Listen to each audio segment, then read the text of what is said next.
আজ তৈরি করব এঁচোড় আর আলুর ডালনা। এঁচোড় আলুর ডালনা বানানোর জন্য সবার প্রথমে এঁচোড়টাকে কুকারের মধ্যে দিয়ে দুটো সিটি দিয়ে নিয়েছিলাম, তারপর জলটা ঝরিয়ে নিয়েছি। আর নিয়ে নিয়েছি আলু।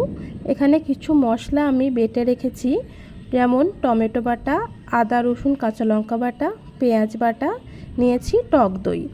এরপর নিয়ে নিয়েছি একটা ভাজা মশলা তৈরি করব। এর জন্য নিয়েছি গোটা ধনে, গোটা জিরে, গোটা মৌরি, তেজপাতা, নিয়েছি দারচিনি আর একটা শুকনো লঙ্কা। হালকা একটু ভেজে নিয়েছি আমি শুকনো খোলায়, তারপর সেটাকে একটা ফাইন পাউডার তৈরি করে নিয়েছি। এরপর আমি কড়াইয়ের মধ্যে দিয়ে দিয়েছি সর্ষের তেল। তেলটাকে ভালোভাবে গরম করে নিয়েছি, তারপর দিয়ে দিয়েছি আলু। এবার আলুগুলোকে বেশ লাল করে এখানে ভেজে নিতে হবে। আলুগুলো আমার লাল করে ভাজা হয়ে গেছে, তুলে নিয়েছি। ওই তেলের মধ্যেই দিয়ে দিয়েছি পেঁয়াজ বাটা। এবার পেঁয়াজ বাটাটাকে ভালোভাবে কষিয়ে নিতে হবে যতক্ষণ না পেঁয়াজ বাটা থেকে তেল ছেড়ে আসছে। পেঁয়াজ থেকে তেল ছেড়ে এসেছে দেখতেই পাচ্ছ, ঠিক সেই সময় দিয়ে দিয়েছি আদা রসুন কাঁচা লঙ্কা বাটা। এরপর ভালোভাবে কষিয়ে নিয়েছি।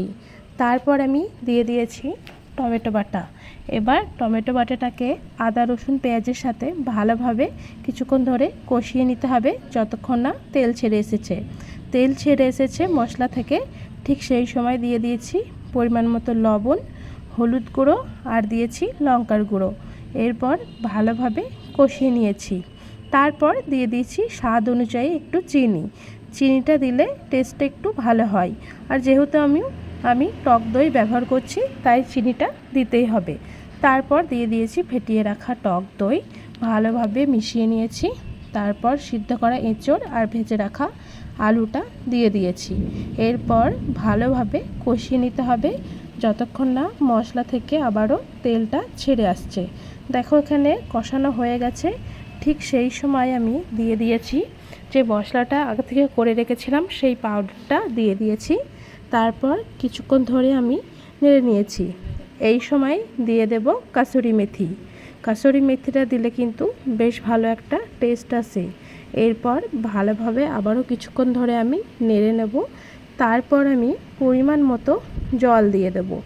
খুব একটা জল বেশি দেওয়ার প্রয়োজন নেই, অল্প একটু দিলেই হবে, যেহেতু এঁচোড়টা সিদ্ধ করা আছে আর আলুটা বেশ ভালোভাবে ভেজে নিয়েছিলাম। এরপর ঢাকা দিয়ে দিয়েছিলাম। ঢাকা খুলে ভালোভাবে নেড়ে নিয়েছিলাম। তারপর আমি উপর থেকে দিয়ে দিয়েছিলাম ঘি আর দিয়ে দিয়েছিলাম গরম মশলার গুঁড়ো। তাহলেই কিন্তু রেডি হয়ে যাবে এঁচোড়ের আর আলুর ডালনা। রেসিপিটি কেমন লাগলো জানাবে, আর তোমরাও কিন্তু বাড়িতে বানাবে। আজকের মতো টাটা।